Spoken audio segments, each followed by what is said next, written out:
Hello दोस्तों, इस video में मैं आपको बताऊंगा कि 100 MQ वॉल्यूम में कितना एसी ब्लॉक्स आएगा, कितने नंबर ऑफ ब्लॉक्स आएंगे वो हम देखने वाले हैं। तो आइए आगे वीडियो शुरू करते हैं।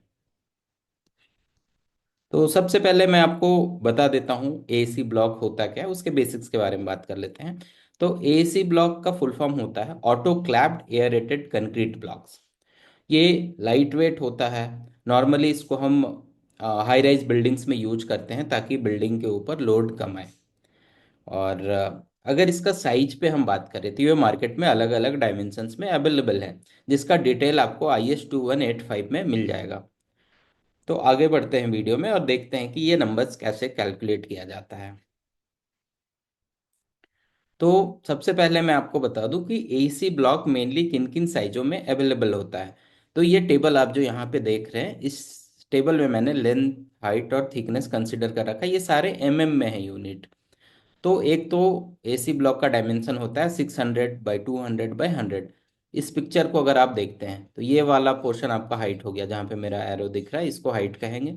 ये लेंथ हो गया और ऐसे चौड़ाई में ये थिकनेस, तो हमने ये कंसिडर कर रखा है 600 बाई 200 बाई 100। तो लेंथ देखोगे, ये हमेशा 600 ही होता है, उससे कम का नहीं होता है नॉर्मली। और फिर हाइट भी देखोगे, हाइट भी आपका 200 फिक्स है। बस चेंज क्या होता है, थिकनेस चेंज होता है कि आपका ब्रिक अलग अलग थिकनेस का आएगा। तो ये आपका 100 mm का आता है, 150 mm का आता है, 200 का आता है, ऐसे करके 250 तक जाता है।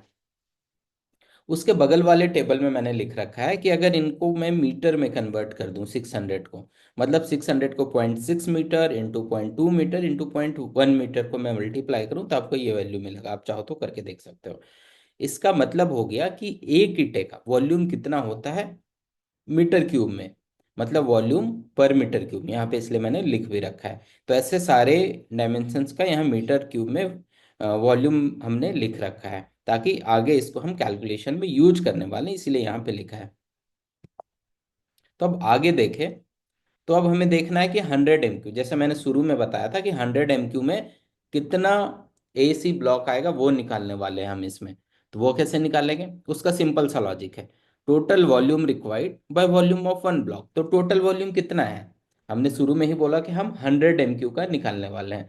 तो 100 by volume of one block. तो वन ब्लॉक का वॉल्यूम कैसे निकालेंगे, LB × H। यहाँ पे मैंने थिकनेस के जगह बी लिख रखा है, आप इस यही समझो कि ये तीनों को मल्टीप्लाई करेंगे तो एक ब्लॉक का वॉल्यूम आ जाएगा। अगर आगे देखें, मतलब मैंने सिंपल यही फॉर्मूला यूज किया, यहाँ पे 100 लिखा, टोटल वॉल्यूम रिक्वायर्ड यानी 100 MQ का निकालना है, तो यहाँ पे हम 100 लिख देंगे इस वाले जगह पे। और वन वॉल्यूम का हमने यहाँ अलग अलग निकाल रखा है। तो आगे के टेबल में यही दिखा रहा हूँ कि 100 बाय दिस करोगे तो 8033 आ जाएगा, यानी कि जिसका थिकनेस 100 mm है, वैसे ईट अपने, वैसे ब्लॉक एसी ब्लॉक 8333 लगेंगे। सिमिलरली जिसका थिकनेस 150 है वो आपको लगेगा 5556। और जिसका 200 है वो लग जाएगा 4167 ब्लॉक्स लगेंगे। नंबर ऑफ ब्लॉक्स हैं ये, कि इतने पीसेस आपके लगेंगे। सिमिलरली 250 वाला देखे जिसका थिकनेस 250 है, वो 333 लग जाएगा।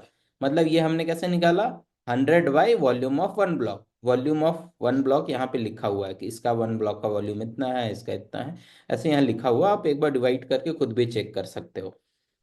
अब तो इस वीडियो में हम यही सीखने वाले थे, इसके अलावा भी कुछ बेसिक्स चीज़ें मैंने कवर करी है, जब आप एसी ब्लॉक यूज करो तो आपको वो जानना चाहिए, वो मैं बता देता हूँ।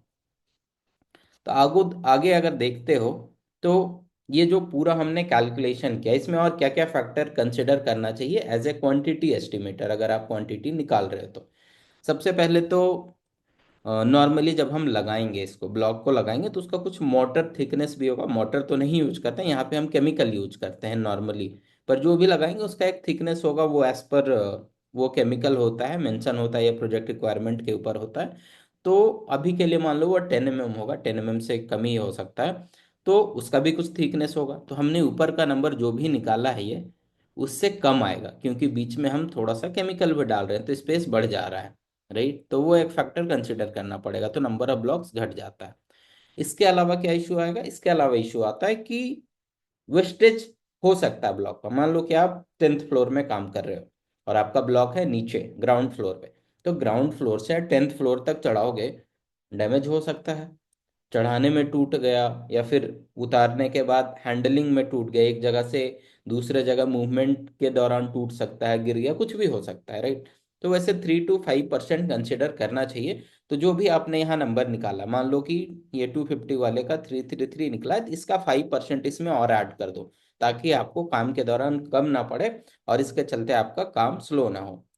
इसके अलावा एक और इंटरेस्टिंग चीज है जो ध्यान देना चाहिए, नॉर्मली जो हम नहीं कंसिडर करते हैं, कि आप एक रूम बना रहे हो, सपोज दैट कि आपका 10 फीट बाय 10 फीट का रूम है। तो उस रूम में आपकी खिड़की आएगी, खिड़की के अलावा डोर आएगा। तो वहां पे तो आप ब्लॉक नहीं लगाओगे ना, तो वो एरिया घटाना पड़ेगा आपको।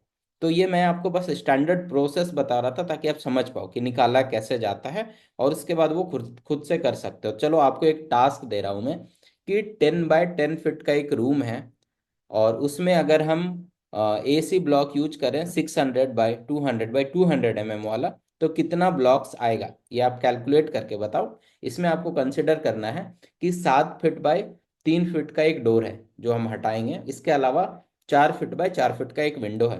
तो आप तुरंत टेस्ट करो और कमेंट करो वीडियो में कैलकुलेट करके कि कितना ब्लॉक आएगा। इससे क्या होगा, आपका प्रैक्टिस हो जाएगा और तुरंत अभी समझ भी पाओगे। आगे कुछ कुछ चीज़ें और है, या वो देख लेते हैं। सॉरी, यहाँ पे मैंने हेडिंग चेंज करना भूल गया। ये फैक्टर अफेक्टिंग नहीं है, मतलब बेसिकली ब्रिक के बारे में है कि ये ब्रिक क्यों यूज करते हैं, तो वो फैक्टर्स नहीं कह लो इसको, कुछ मतलब क्या प्रॉपर्टीज होते हैं वो कह सकते हैं। तो ये यार लाइट वेट होता है, जो आप नॉर्मली क्ले ब्रिक यूज करते हैं, वो मिट्टी वाली ईंटे की लाल ब्रिक, उससे काफ़ी हल्का होता है। और इसका थर्मल इंसुलेशन काफ़ी अच्छा होता है, मतलब ओवरऑल एनर्जी कंजम्पशन ये चीज़ें घटाता है। ये फायर रेजिस्टेंट भी होता है, इसमें जल्दी आग नहीं लगेगी। ये चीज़ें एज पर आईएस कोड है, यहाँ पे लिखा हुआ है। और फिर बनाने में टाइम भी कम लगता है। रीज़न ये है क्योंकि आपका क्ले ब्रिक देखोगे तो वो छोटा होता है साइज में। तो सपोज दैट 10 बाय 10 फीट का रूम में आपको वो लगाना है, तो ब्रिक का साइज छोटा है तो ज़्यादा टाइम लगेगा। पर बड़ा बड़ा ब्लॉक है तो हम उसको तुरंत लगा सकते हैं।